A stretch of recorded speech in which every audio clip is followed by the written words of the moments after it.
Hi, my name's Kim Brown. I'm the director of the Christian Renewal Center. You're watching this video most likely because you need help with an HVAC system, meaning that your room is not getting hot enough or it's not getting cold enough. So let's make sure you know how to use these thermostats here at the CRC, because often we find it's not that the unit's not working, it's maybe a person doesn't know how to operate it. So let's make sure you have all the tools and resources that you need. At the CRC, we have 3 different types of HVAC thermostats. So in this video, I'm going to show all 3 different ones. So find the thermostat that looks like the one that you need help with, watch the 2-minute video, and you're going to instantly be able to utilize it. If after watching that 2-minute video it's not working, most likely there's a breaker issue. Great news is the CRC has staff living on site, our missionaries on call, who are here to service you. So all you need to do is reach out to them and you let them know, hey, my heating and my air conditioning is not working. I watched the video and I still can't get it to work. Can you please come check a breaker? And they're going to go check a breaker to make sure everything's working for you and get that taken care of. If that doesn't work, we actually have temporary units that we can move to your room, or we can move you to another room so that you are able to have a great night's sleep.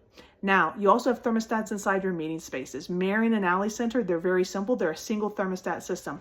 But Oblate Hall has 2 thermostats, one in the main space and one in the hallway. And Eugene Hall actually has 3 in the main spaces. So 2 in the main space, 1 in the foyer, as well as 4 breakout room HVAC systems. What's extremely important for people in Oblate and Eugene is to make sure that each of the HVAC systems in their hall are set to the same system. They should all be on heat together or all on cool together.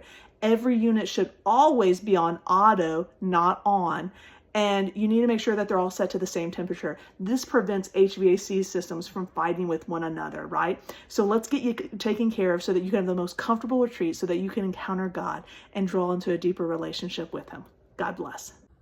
All right, we have an older thermostat here. These are in the unrenovated rooms currently. So things that you need to notice: the option on all HVAC systems, heat or cool, fan speed is on or auto. You should always be on auto, never on on. On will continuously blow the temperature you've set it to and never stop, even when the room gets to that temperature. Auto will blow to get to that temperature you've set. Once you get to the temperature you're set, it kicks off. When the room drops below or above, it kicks back on.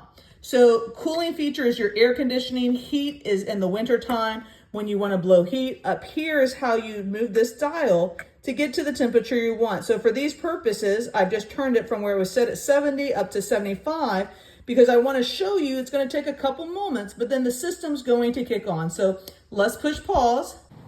And the system just kicked on. I can hear it actually blowing. I can also stick my hand up and I can feel it blowing. Now, initially, it's going to blow whatever air is in the line, so that could be cold in the wintertime, but then it's going to start blowing hot air. That's how you know your thermostat is working. So what's important is you set it to either heat or cool, so heating or air conditioning. You always leave it on auto, and then you set the thermostat here to the temperature that you find the comfort level.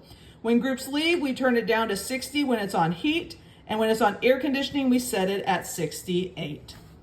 So now I'm in a room that has a newer thermostat, and so what's going to happen is I just push any button that's going to light up the screen so I can see.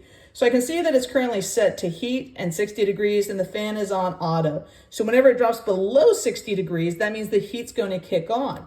So what I can do is I can push this middle button, menu, and when I get to that middle button, now it gives me mode or fan. So here I can choose the mode. I can switch over to cool, or I can switch it off, or I can switch it to heat. So I need to use the middle button, the menu right there, push the middle button. Now it gives me the mode option or the fan option. I go to mode, I can switch to cool, I can switch to off, or I can switch to heat. If I come back to that middle button, now it's going to be set that way. Then I can just come and I can adjust to my thermostat. So if I think 67 is too cold, I can right here push it up and say I want my room to be 72 degrees. Once again, we're always leaving it on auto, not on. So it will automatically set to that system. Here in just a little bit, we should hear the HVAC. I just heard it.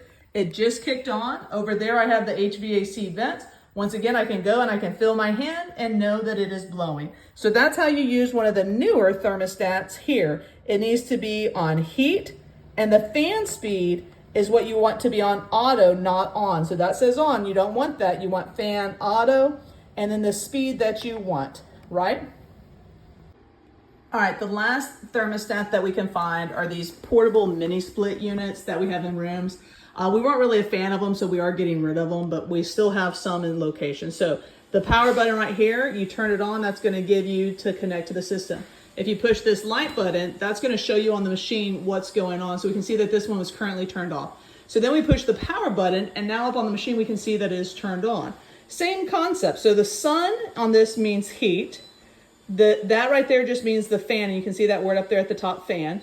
This right here is showing the cooling, the ice flake, the cooling, right? That there is humidity control. That there is fan circulating the air, heat.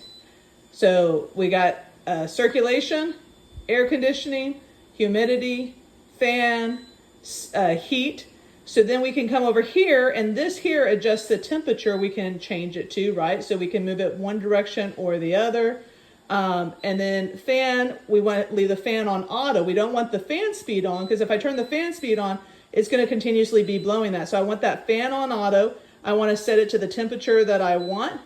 And then just like all the other systems, we can hear it. Now, what's really important is this remote control, you can be pushing the buttons far away and it's not going to connect. So you need to have this remote control close to the system. You can actually see there, the light's not that great, but I can actually see it has the sun up at the top, and then it says 6-7 with the power symbol underneath. That's how I know it's working. I can also feel it's blowing right here. So this is how you use one of these remote controls. Light, we'll get the light on the thing. It'll come on, light there, and leave it on. So you don't need to turn it off. We thank you for choosing the Christian Renewal Center. After watching this video of how to use the HVAC systems, if you're still having trouble with your system, what you want to do is tell the person in your group that's called the Golden Plunger. They're the contact between your group and the CRC. They can come check to make sure everything's running as it should be. And if it's not working, they're going to reach out to the missionary on call to get your system taken care of as soon as possible. The great news is we have that staff living on site, so this problem is not going to be a problem for long. And we're going to get it totally removed so that you can truly encounter Christ and be comfortable in a heated or air-conditioned room. God bless.